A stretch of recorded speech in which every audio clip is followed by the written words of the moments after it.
This new Skype is weird. So, welcome to the show. I am Tiny J Mac in the corner. Tiny J Mac. Why does it feel like you're just slowly getting like inched out of the picture? Like eventually you'll just be a voice from above. I feel like over the years that we've done this, like there's if go back and I look at videos, there's me being real tiny, and then there's me being really large, and so now I guess I'm back to being tiny. It's a Right. It just different. depends on your title at the time. We keep moving you around different departments. So you're like either important or you're not important. That's the Yeah, way I look at it. all the new versions of Skype, I don't really know if it makes it any better at all. It just basically all they're changing is my video feed. The funny thing is that I spoke yesterday at a conference and we talked about different marketing tools and ways to drive traffic to your site. And we originally started these videos just because we would get all these inquiries and we would answer the same questions all the time. So we just said, let's do these shows about all these topics and we'll save them online and put them on YouTube. And then we could just refer people there, which we still do today. We've never taken this show as like a production quality seriously. Like I'm sure we could get like a PC for, next to your PC, that is like grabbing the feed from me and you and making them the right size. I'm sure we could take it to another level, but I don't know that I ever want to do that because it ruins the whole purpose of why we do these shows, which is helping other centers that are getting started, giving out news about things that we have going on. And, it's just, it's so casual and fun. We don't do double takes. We don't do triple takes. Like we don't go back through and, you'll go back through a lot of times and just add, a graphic or, some numbers and things. And again, you may do that with today's because I'll talk a little bit about our growth and, some of these things you may decide to put a graph on there or, some sort of icon or, video or something from something we've done recently. But I just laugh because I posted that one picture on my Facebook page when I was back from traveling 11 days in my office, and everybody wanted to know where JMac was in the picture because it was just me holding the camera up in my office with the fish tank, and everybody's like, "Why isn't JMac's picture in the corner?" I'm like the angel or devil on your shoulder, like Right. always. Like I'm. I think They always feel like I have a video feed pumped into your office. right. That's what I think. They think I spend my day like doing my work on my calls and working on spreadsheets and Right. doing all this investor. And meanwhile, JMac's in the corner just recording everything. And It's like a 24/7 FaceTime. I'm just there for feedback. Yeah. right, exactly. Well, I got my Esports Arena shirt on from my last trip out there. We haven't done a shows, I don't think in 3 or 4 weeks. So a lot of things have happened. And we could talk a little bit about, just some updates from the industry from our side. The other thing I said in this convention or conference yesterday is that part of it is that I do these shows and I've never been one to think like we'll give somebody else a competitive advantage or like, why would we give our secrets away for these things? A lot of this is just, we want these numbers to continue to grow and grow our network so that we have more influence with publishers and partners and advertisers and brands to bring events down to all of the centers like my store right through this fish tank at eBash here that, is the reason why we started all of this. And, it's no secret. We don't keep secrets from anybody about things we're doing. So let's just talk a little bit about things we've got going on. So, we went 3 weeks ago now, I think it was, to a show out in Vegas called G2E. It was one that we went to last year. Last year was a lot more solemn because we landed that night, went to bed, and that was when the shooting happened in Las Vegas. And, then the show kind of had this little air over it, because all these people were in town for it, and that happened in the city right then that same weekend. But this year, I would say it was a lot easier for us. We just participated with the eBlue guys in their booth. We still met lots of people that were looking at getting esports in. The thing that I noticed from the show was that it was a lot less work for us to explain what esports is versus everybody kind of getting into the nitty gritty of how do I get esports into my location. So I know that educationally we're getting a lot more people in influential positions educated on what esports is. where we don't have to start with like esports 101 anymore. You know, like it's not like we have to be like, you remember when you went to the arcade and you put your quarter on the Pac-Man machine and you like to see your name on a leaderboard? Now it's like a big, huge billion-dollar industry where, you know, players are playing for money and people are getting scholarships and et cetera, et cetera. So that went really well. You know, from that trip, do you have any thoughts or summary from that trip for you? I mean, I left you a day early because I had to go to Disney World, but, you know, I thought it was a lot more relaxed than last year, but still probably just as many quality leads as last year. Yeah, I mean, I don't really have any thoughts on it. I feel like there's still a little bit of hesitancy from casinos just because they don't know what to do with it because they don't know how to bet on it. But Right. I would agree with you that this year I feel like we got a lot more, I want to say, ancillary business outside of the core of a casino and betting. You know, people trying to do things with esports in the technology space and are ready to go, and they were at G2E to specifically find esports stuff. And again, second year in a row, we were one of the few esports gaming businesses there in the casino that wasn't promoting a video game.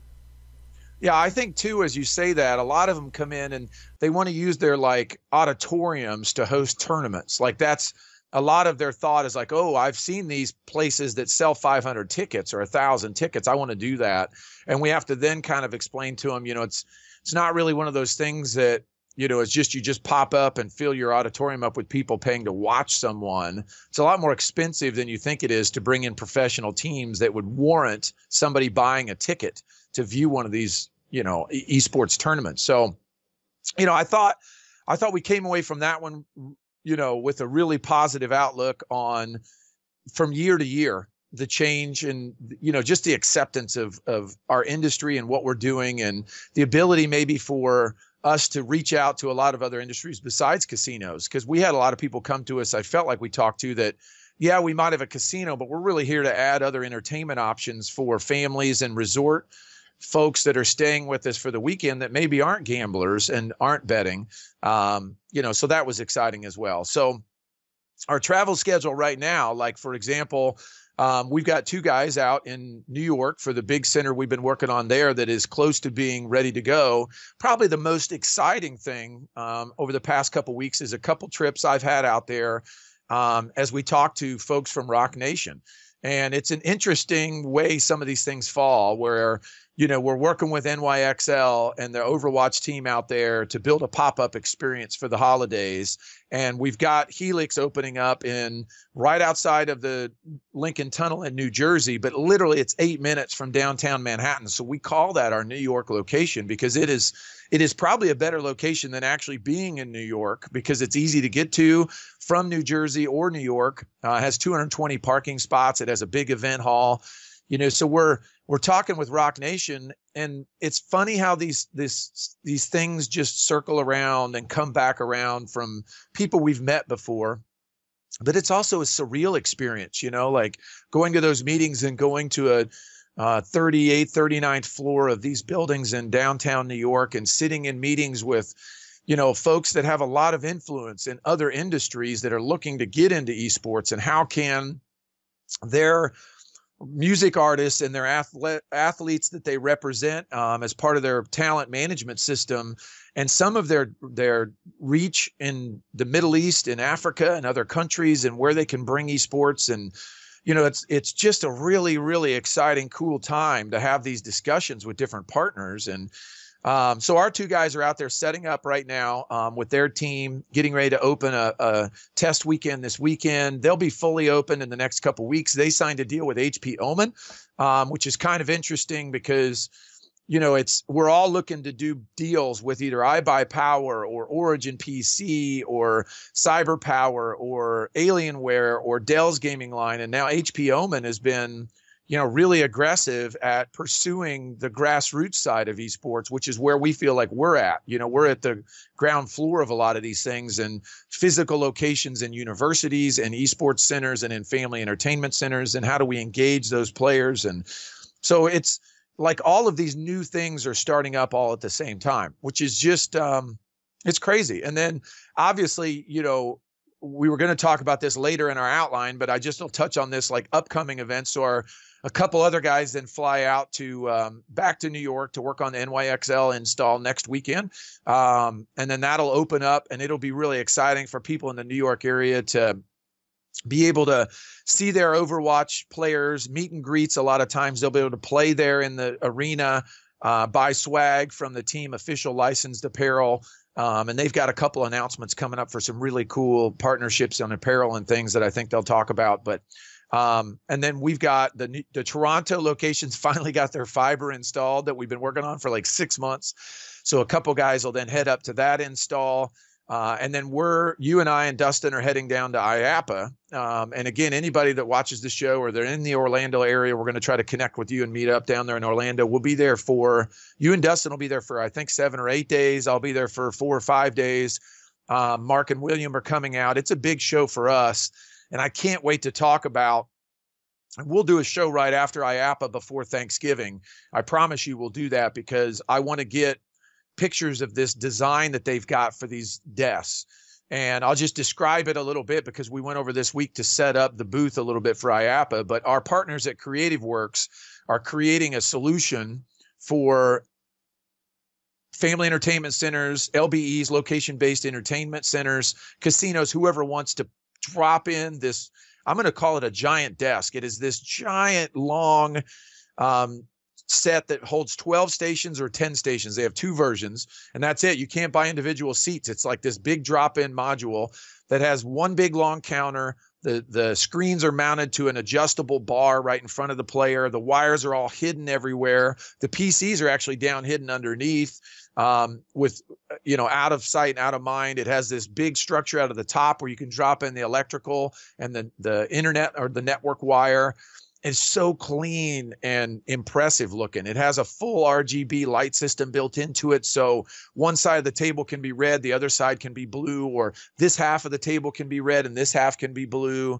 And then obviously our software will power these installs. And our plan is, and we'll talk about this in a minute, is as we go into events down the road, our focus is really quickly switching back to the player and event side now that we've got ggLeap version 1 coming out the door. So, anything on travel before we jump into new pricing and some of the new stuff that you can think of coming up. I mean, it's one of those things now where we're having to book people out 6 or 8 weeks for a lot of these in-person consulting setup jobs that we're doing. One of the things I want to touch on, I'm wearing this Esports Arena shirt from our trip out there. We got to go behind the scenes with Esports Arena's Vegas location. And it's interestingly enough that we scheduled ourselves to do this show today. And yesterday, Esports Arena made the announcement of rolling out at Walmart. And I saw some of the comments on it of people that are like, oh, so I'm going to go to Walmart and buy my gaming PC. That sounds awesome. And I even told my wife, Janine, last night about it. And she's like, that does sound kind of weird. Like, do you want to buy Air Jordans or do you want to buy the Walmart tennis shoes type of analogy? And I said, well, it reminds me a little bit of the Kathy Ireland brand of clothing line that went out through, and I think it was Kmart back in the day. Sure. Like it was an affordable brand, but it was still a well-known brand at an affordable price in a, discount retailer, I would say. Sure. So I looked at the specs on these PCs. There's nothing to laugh at about any of the specs on these PCs. I was surprised too. It wasn't like they're trying to do Walmart pricing. So it was like $1,900, for one of these PCs. It wasn't like they're trying to get it under $1,000 and sell bargain PCs. So I was excited to see that. But the whole concept is, they got a hold of us a week ago. We didn't hear about it till a week ago, and they're using our software at these locations. But they're starting with 3 locations they announced yesterday, so we can talk about it. One's in Washington, one's in California, one's in Colorado Springs, Colorado. In Walmart, 25 to 30 PCs in each install.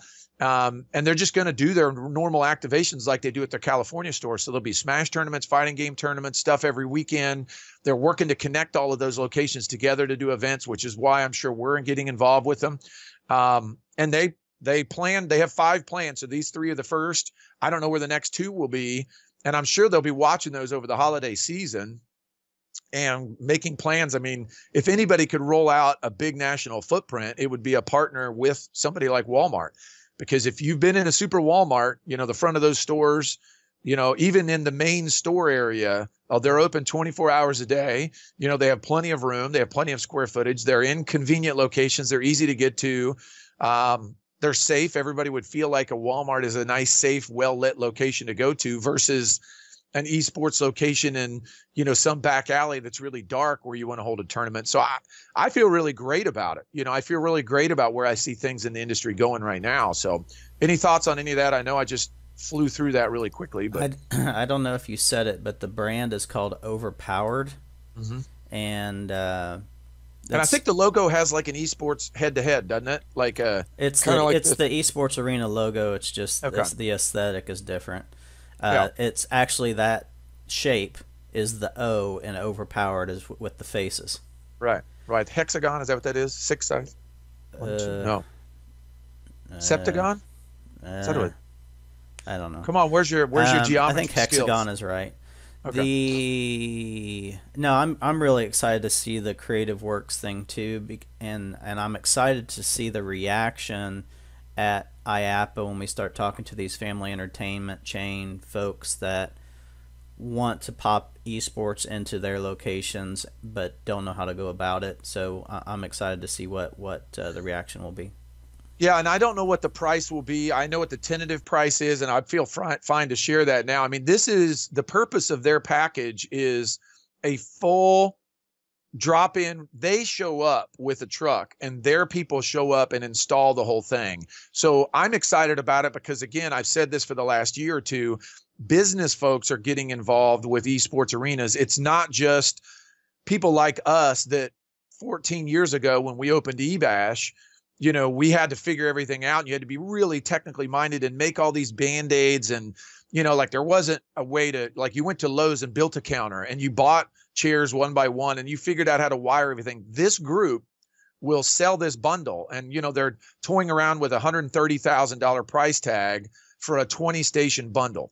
And, I'm sure like the diehard old school guys will be like, oh, I could build that for 70,000 or 80,000, which is fine. You could, but you're going to spend months putting it all together and building it all yourselves. And what we're talking about is this company signs a contract at the show, $130,000. They have an ROI. They show how it can return on investment is paid back in 12 months. So they're going to pop this in. They're going to follow this schedule. They're going to pay for that thing in 12 months.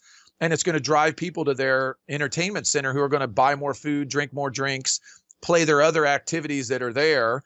And they don't have to worry about it. Like, again, this thing is a full included solution that has a Pixie Boot server built by us that manages all the game images, that has ggLeap, ggCircuit installed for our Fortnite events, that'll drive people to these centers to participate in these exclusive Fortnite events, those sort of things.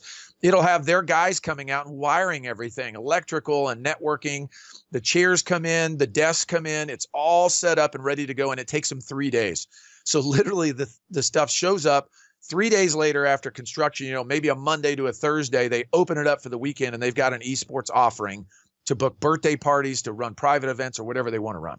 So I can't wait for you to see the pictures. Like I wanted to take pictures, but in their warehouse and the setup, it's not as sexy around it as it would be as just like Dustin would vouch for this too, I'm sure, but the desk is super sexy. Like I don't even know how to explain it. Like whatever material this is on my little desk, standing desk thing here that goes up and down, it's like coated in that, like everything's polished and finished metal. It's like rock solid commercial grade. I mean, this stuff is not going to wear out after a year or 2 or 3 type of stuff. I mean, it is really awesome. So, all right, we'll touch on that more. Let's talk about the exciting new stuff that we've got at ggLeap, ggCircuit. So quick background. 6 months ago or so now, about 9 months ago, we started a fundraising process. About 6 months ago, we started hiring new people to come in and increase our development team. And the full goal was to get to automated sign up and billing, all of our key features released in version 1, and the time frame to release that was in October. That is now being tested. It is ready to release. It is it is basically done. If you go to our website now, you can sign up for a free trial. It automatically creates the server. It gets you into the system. It emails you your logins and your codes and everything you need. You no longer have to wait for us to set up your servers and everything. So we're excited about where we're going. Along with that, we're doing a price change. And here's a little bit of a background on what we're doing with pricing. So many people don't know this, but during our early access, we had these other tiers. It was $29, $59, $99, and then we had enterprise customers that go as high as $300 or $400 a month based on how many stations they had. If you look at the data from those centers at the $29, $59, $99 especially, how many stations they installed versus their price, and figure out what they were paying per PC, it comes out across the board at $3.77 per PC per month. So that was our average price, what everybody paid across all of those different products. And as we looked at what to do with this, because we really wanted to go to in our new licensing, we're talking about making it a seat charge. How much do you pay per seat? So, if you're paying $3.77 per month for a seat in our software, what do we do to normalize that across all these different packages? And that's how we came up with our $5 price. So we're moving into a simple pricing scheme, all features included. I didn't like having like this certain tier. If you spend more money, you get these features, because in the end, utilization and the size of a center is going to determine how profitable that center is.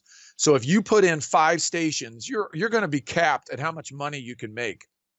Therefore, you're going to pay less for your seats from us because you're only paying per seat.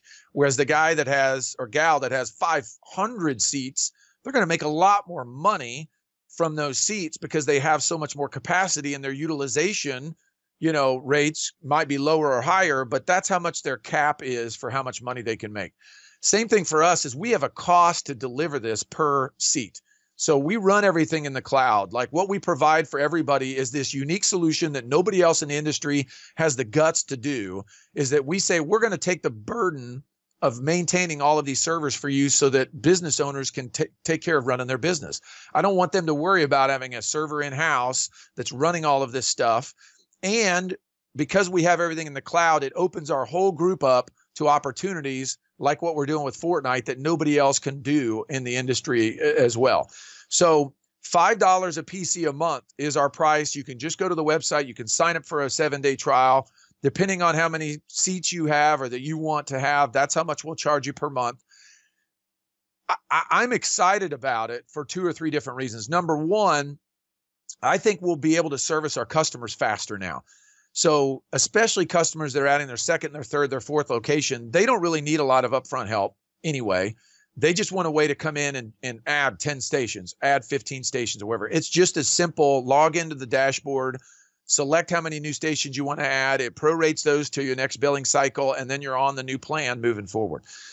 The second thing is that it really allows us to reach out to different regions of the world and get partners, authorized resellers, and things going in different regions of the world where we can give them the benefit of lower economic conditions in those areas and sell them seats at a discount of that $5 price. Okay. So that may seem funky to a lot of people, but from here, I know the US and America inside and out.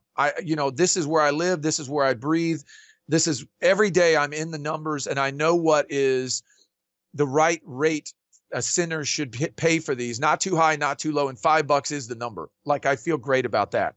I start thinking about places like the Philippines or Peru or other places. I hate the model where you go to a website and based on your IP address, you get different pricing thrown at you for different regions. I don't think that is the right way to do it. I think the right way to do it is to work with local folks in those economies that can give us feedback for what the pricing should be. And then we return the favor to those folks and allow them to be the resellers. And again, collect the money in the local currency and buy those seats from us wholesale for their countries. So anybody that's listening to this or watches this that's interested in representing and being a reseller, authorized dealer for us in any country in the world, contact us, send us a note. We're building that system now. Again, it'll be fully automated to give resellers control in their country. We want to focus on building our software and continuing to bring unique, exclusive events and license agreements and custom versions of games inside of centers. That's what we want to focus on from our company standpoint. I don't want to have a sales staff of 100 people to serve all of these different countries of the world. Now, we've been testing this for the past year with a couple resellers in different regions, and we won't talk about who and where, but it's been very successful for us to allow a good reseller in a country to charge the customers in that country, buy from us wholesale, service those customers in that country due to language barriers, time zone differences, economy differences. There's a lot of reasons why this makes sense for us moving forward. Now, anything on that real quickly before I talk a little bit more about the pricing? No, you covered everything. I was just going to hit on the time for resellers is now. So if you're interested, get on board. Right. The other thing too, which I briefly touched on that I want to go through now, is we're always constantly developing features and everything for our system. And in the end, I don't care if a center has 5 computers or 500. What matters is that the number of players that are active in that location and the number of activations that we can do because of those players for our overall network matters. Okay. So as we develop features, like, it doesn't make any sense for me that custom branding should be reserved for the guys that spend $500 a month. I think custom branding's fine for somebody that has 5 centers a month. So we're opening that up in the new license agreement. So if you come in, you'll be able to change the colors, upload your own logos. You can change the graphics in the side panels. You're in the license pool, the global license pool with all the other games. Like, everything's included. Point of sale, inventory management, all of that's included. There is no tiers where you unlock extra features, at a certain level. So that's important for me because I want to be able to go, if let's say we have 100 centers that only have 10 stations per location. Okay. That's 1,000 stations that probably represents an extra 10 to 20,000 players a month. That adds to our overall network, which will help unlock other games for the center that has 500 stations. Because I've said this to a lot of big centers a lot, because they get uppity and they're like, well, I should get exclusive things because I'm a giant center. And I'm like, well, honestly, we're all part of one big network. And all of us together, whether we're small or big, continue to add to these numbers. We've added over 100 new centers in our network the past 2 months. So ggCircuit, ggLeap has added 100 new centers to our, that is insane growth. That is insane numbers. I don't care if there's 10 at one and 100 at another. We've added thousands of new screens across those 100 centers the last 2 months.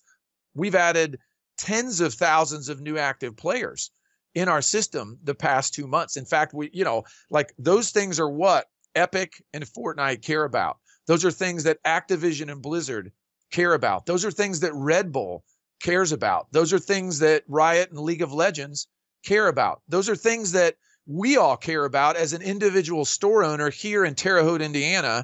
I love that my network is getting bigger because all of a sudden things are going to show up at my store as a benefit of this giant network. So why would we hold back certain features or certain reasons why players would go to these smaller centers? I want them to be successful. I want the guy with 10 stations to make enough money that he can add 10 more stations and be at 20, because he has more players showing up that want to play and pay him money to be in his store. That's why we're doing this whole thing. You have a note on here on our notes to talk about upcoming features. So do you want to talk about the player side, or do you want to touch on some stuff in the owner side or the management side? Well, I mean, I don't know what I can say. So, I mean, you just go ahead. There is no shadiness. I mean, the only thing we're careful with is that we don't want to say something that 6 months down the road that people think are coming now. That's the only reason we wouldn't want to verbalize anything. We're not trying to hide anything from anybody, but we don't want to get everybody excited. Like, our roadmap is giant. We have a lot of things we want to do. Specifically coming up next is 2 things. So our whole dev staff has pushed really hard to get all these new features in. And the past few weekends, we've had a little bit of downtime over the weekends because we're adding so many new people in the system. That's literally what's causing some of these outages that we've had, where there's so many new players, stations, centers in the network that we've had to add capacity, over the weekends. Our team is now going back in, and there's a couple new technology stacks available with AWS that we're going to rotate over to, that's a dynamic growth system. And they're going to put that in place over the next 2 weeks. So our team has been focused on all these new features. And again, those of you that are using the new version that is about to become our official for version 1, there's a lot of new stuff in there, and you'll see it. User groups, the full point of sales there, cash drawer, access.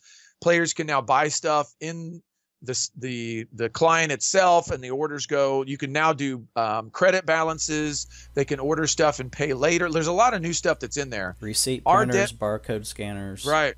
Yeah. So our dev team now is going to spend 2 weeks of nothing but stabilization, cleanup, because they call it, I won't take credit for it, but our tech team calls it technical debt. So we've added so many features so quickly that we build up some technical debt that we're going to go back and clean up over the next 2 weeks.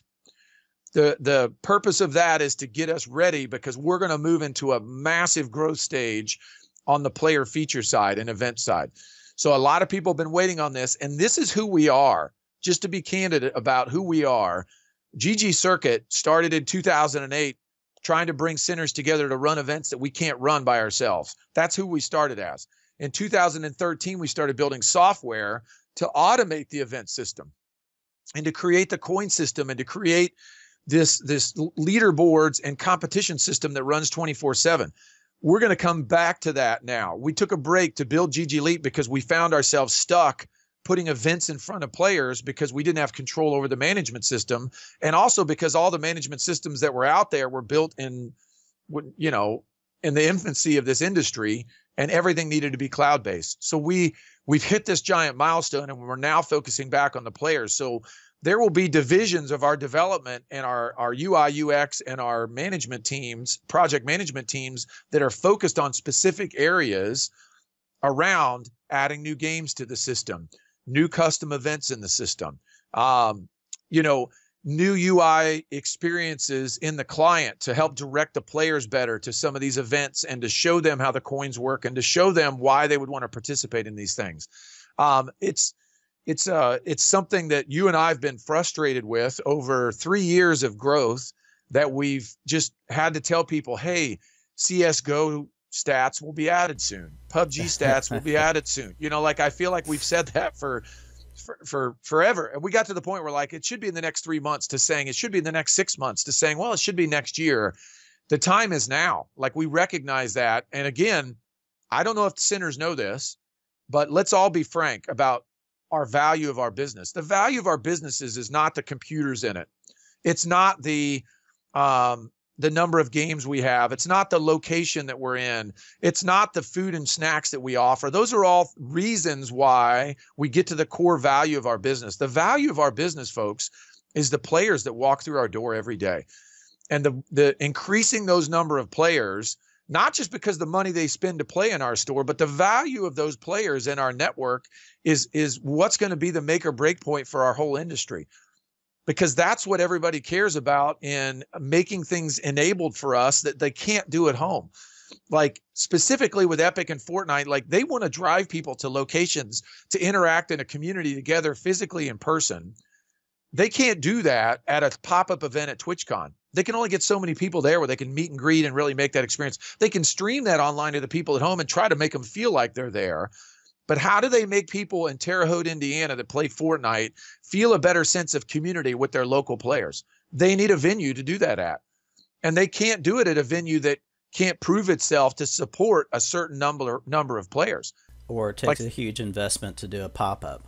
Right, exactly. So it's a very, very crazy, unbelievably exciting time for ggCircuit and ggLeap and our software, for our events, for our stores such as eBash that I'm sitting in here today, all of the friends that I've made over the years that still run and operate their stores, new ones that are coming on board. Like, it is one big giant community moving forward. And, I can't be more positive about the future. Like, we've said 2018 was going to be a huge year for all of us, and it really was. And we've hit these numbers now that are insane for growth in our network, at all of our centers, new centers starting up, and we're pumped about it. It's only going to keep getting exponentially bigger. When we do these big shows like IAAPA think about it. How many new locations are going to come out of this show? Probably 50 to 100 new locations in 2019 will just come out of this one show. Mm-hmm. Is there anything that we can say, or maybe in post here I can show some stuff like state of the industry wise?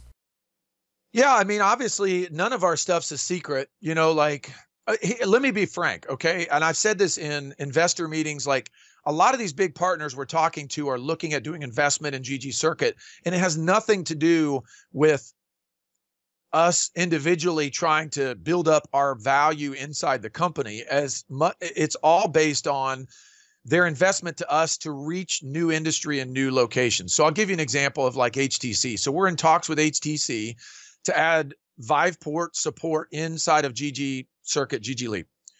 They like what we do. They like our reach. They like the thought of bringing a gamification of VR experiences with coins and things in centers. So they're looking at investing and trying to figure out how to help us expand quickly in a lot of these markets. So for us, as we look at these numbers and things, the only thing that we really want to keep on the down low is I don't want to divide the industry. Like somebody else may look at us and say, oh, this is really cool. And I don't know what the number is. Let's say it's $10 million. I've got $10 million. I want to go build a ggLeap, ggCircuit competing product. Okay. I love competition. Anybody that knows me knows, like, I'm driven by competition. I'm like, go for it. Try to beat me at this game. That just makes me work 23 hours a day instead of 21 hours a day. I'll wake up in the middle of the night. I'll think about you. I'll work harder. And that's the whole team. Then I push them to go even faster. Like, don't miss this opportunity. We've got to go get it. We've got to secure it. I don't care about competition that way. What I care about is if competition starts and the industry gets fragmented, then again, both of us will harm each other because we're not a one-stop shop for all these partners. And I'm not trying to monopolize the industry for the purpose of financial gain. I'm trying to monopolize the industry for the ease of integration with other partners and systems.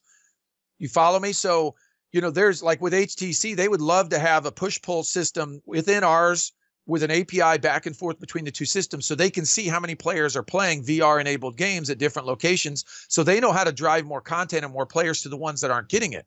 If you think about that from a store standpoint, I would love partners to be watching numbers at my store here at eBash and realize that on Tuesday night, we're at 10% utilization. So it's a great night to do an activation for a Fortnite or a Riot and League of Legends or a Call of Duty with Activision or an HTC Vive experience or whatever. I would love for them to push players to my stores on those nights. And I would be happy to do a revenue share with them for those events. Absolutely.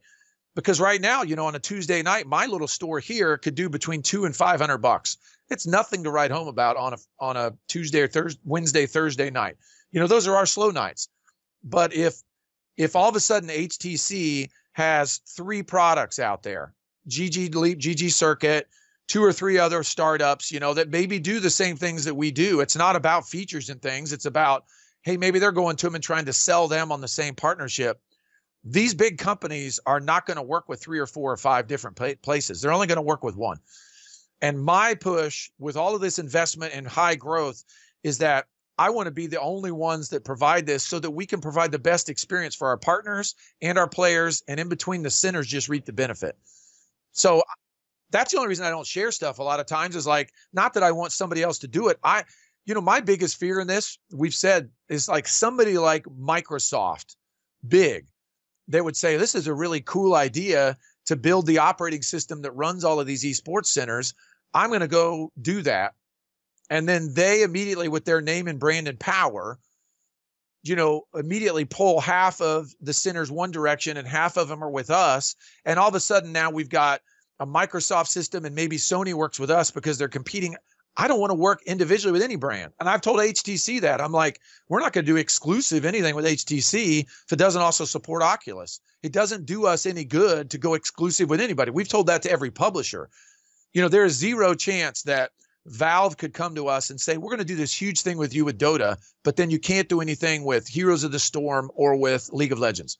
It would be dumb. Like, I don't want to do that. I look at this business from the eyes of eBash first. What's the best thing for Sinners? It's not to be exclusive with anybody. Yeah. Right? Right. But I think the other thing is, as we do discussions with publishers and games, there's also outside of the box things that are starting to occur that are still going to get people in a store. And we're talking about like mobile events. So, we've talked to different mobile games that want to have a hotspot like a Hearthstone gathering, not Hearthstone specifically, but just that type of event where people aren't even using our consoles or our PCs. It's just people there that are on a certain Wi-Fi sponsored by the publisher that gets people in your doors. You can charge them, but all they're going to be doing is sitting on their device playing at an event. And they're going to be buying your food and drinks. Here's some interesting statistics I'll share with you and things that I watch as far as our network goes and on behalf of my local store here at eBash. So utilization is always a big thing. And I'll use KL's example. When he worked for us and managed our store in Bloomington, he came up with this phrase. So I'll give him full credit for this phrase. But our problem with our Bloomington store and why we ended up closing it was that everybody came in there and he called it a stop and pop. Like they would just come in for a 3-hour session and then they wouldn't see those players again for maybe 6 months or longer. He wanted us to focus on a stay and play model, like come in today, come back tomorrow, come back another day this week. So this stop and pop versus stay and play has always been a huge hurdle for local centers to come in. So somebody driving 100 new players for an activation at your store's job then is to how do I get those people back? Here's a statistic that everybody will think is pretty crazy. But just looking, like we have this data across our network. So we're adding 50 to 60,000 brand new players in our network every month. Okay. So let's just say 50,000. It's just going up exponentially. It's really crazy and cool, but let's just say 50,000. So 50,000 brand new players have registered an account at ggLeap, ggCircuit centers around the world. 50,000 every month. How many of those come back after that? So what I do is I really care about a 90-day active number. So how many players are active in a 90-day period? All right. In our network, we have last month, it was 204,000 active players in 90 days. Okay. And again, I'm not afraid to share all these numbers because I think they're cool and awesome. And it really paints a better picture. This month, we had like 223,000 active players the last 90 days. So you say to yourself, well, we added 50,000 new ones, but our active players over 90 days didn't go up that much. However, what I do, and I'm like I'm a spreadsheet numbers like junkie. I look and I dig into that and I want to know, okay, out of those growth numbers over those 2 months, what's the churn? Like how many were stop and pops and we didn't see them again? And how many were actually staying? We actually are going up in our entire network. So we had about 24% retention of new players in September. We're up to 31% of retention of new players in October. And that's really a humongous jump if you think about it. So 1 out of every 3 players that shows up in a center comes back at least a second time in that 90-day period after the 30-day period where they first joined. So that's our job at centers, is having reasons and things going on that brings those players back a second time after that first time they visit your store. So 50,000 new people come into our network every month. Our overall 90-day growth was 22,000 or whatever that difference is, but it was like a 31% retention rate. That is a great number and great news for our industry that we're not just bringing in people one time for a birthday party and we don't see them again. We're bringing players in that are coming back beyond a 30-day window. Now we could look at giant numbers and it looks real inflated. And I hate that. I hate it when people, cause so we've had over 700,000 players in our network over all time. And again, a lot of our investors and partners want to look at that number. And I'm like, no, that's not a fair number. A fair number for me, especially when I talk to Epic and Fortnite, like how many players can we expect for the next Fortnite event that we're getting ready to announce in the next probably week? Well, it depends on how many active players we've had in the last 90 days. To me, that is the pool of players that we represent. Yeah, but I was just going to say, and who knows exactly what it is, but I think that the things that we have done for the player side, not necessarily accidentally, but the things that we have done, like the League Unlock stuff, The other program that we're testing out right now. You can say it. Don't be afraid to say what we're testing. Okay. Well, we're testing an unlocked version from Activision and Blizzard for Heroes of the Storm and Overwatch. Yep. And the rumors are that it will also have Call of Duty with it. Yeah, and so it's not a free thing like League Unlocked. So but it's very low cost. So we've got some centers testing that out right now, and it should become public for everyone. And it's a global thing, right? So it's not just going to be U.S. and Canada. Right. Well, it's a global thing because they've done this in Asia for a while, and so they're already doing it in Asia. So, but we're not very big in Asia yet. You know, we're about to put a big push into Asia over the next 6 months, but right now we really represent, you know, the Middle East, Europe, Australia. We've got a big growth rate in South America and North America. That's really the market that we represent now. Right. But so yeah. Back onto the point though. I think one of the biggest things that are keeping people coming back is now that you can redeem prizes into the client. Because for a long time prizes were available, but you had to we had to trust the center employees to promote that. We had to trust the center employees to redeem those prizes, and now those players can sit for 4 hours and they can win something. So we looked at the prize numbers, the prize redemption numbers previous to when we implemented prize redemption into the client, and so what I was saying was I think that threefold in the statistics of prizes is probably a pretty good indicator of why people are coming back, because they can play for a little bit and win something, and if that's a free hour, they can come back and use that, you know, next week. We talked about that the other day, not you and I, but I was talking with Winger, I think, and maybe Dustin. But, you know, the fact that people still like play World of Warcraft, a lot of it is time invested, you know. And so with the coin system and the tracking of stats and things inside of ggCircuit, like these players get enough invested in there that they don't want to walk away from that standing on the leaderboard or that goal that they're trying to get so many coins saved up to buy that next prize, which is the whole purpose of the system, you know, is to get your identity and make you feel like you own something. You know, people that don't play video games always poo-poo like, why do you spend so much on Fortnite skins, or why do you still play World of Warcraft after 8 years or whatever? And a lot of it is like, those are valuable assets to who we are and our identity in the real world. Is like, you know, hey, we've met some people in the real world through games, and that's how I connect with them, and they're longtime friends now. In my case, I used to do achievements. We have a show, event here at eBash every year. People fly in from all over. They're old achievement friends of mine, and we meet in the real world. Like, that's why I would never walk away from my Xbox account, because it's my identity a lot of times with those friends and players is my achievement score. I don't really play that much anymore, but I'm not going to walk away from it ever, because I put so much time into getting it to that level. And that's what our coin and leaderboard system does. And every center should want that with their players. Yeah, but I think it proves our model that if we make things attractive to players, they're going to show up at a location. Yep. And that's our whole goal. Because if players show up, then they'll pay the centers, and centers will make enough money that they're successful and profitable. And then that circle will keep happening. But that's all driven, like the gas that's fed into that fire has got to come from the top. Like, these centers can't provide these players these unique experiences by themselves. They don't represent a big enough group that it matters to these publishers. Like, the biggest store in the world, you know, I don't even know who. I could name some situations, but I've talked to these publishers where they're like, hey, this giant store that gets all this publicity calls us up and expects us to drop everything for them because they say they'll give us so much promotion. But in the end, they still represent such a tiny, tiny piece of that game's network. You know, League of Legends has 100 million plus players.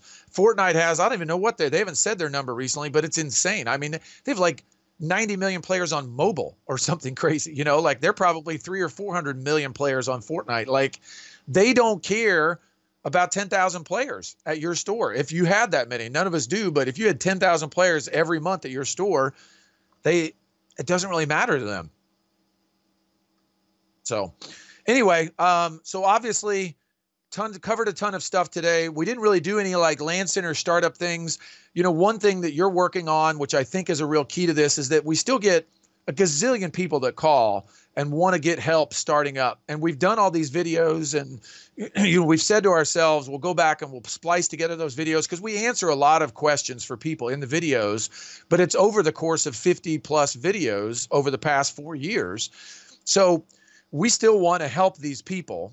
It's just not something that maybe we need to do on this show every time. It's more of getting them involved in, hey, start talking to our group. Our group will help you in a small way to get started. We'll point you to these videos. We do a lot of professional services and consulting for bigger clients. And now we're finding out that those prices are not that unreasonable for smaller clients as well, because of the savings and the amount of work that we can do that just helps them get started. Kind of like the Creative Works all-in-one package that we'll be selling at IAAPA.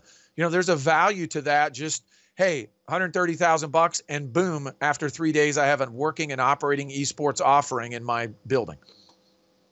So exciting next couple of weeks. We're going to be on the road. We'll circle up. We get back the weekend before Thanksgiving here in the U.S. I know all over the world it's not necessarily celebrated as a holiday, but that's a week off for us. So you and I will try to sync up that Monday, Tuesday, Wednesday before Thanksgiving and do another show and kind of give an update, because we should have some great pictures to share from that show and the booth and the setup that they've designed. We'll have news from the setup of NYXL, from the opening of Helix right outside of New York.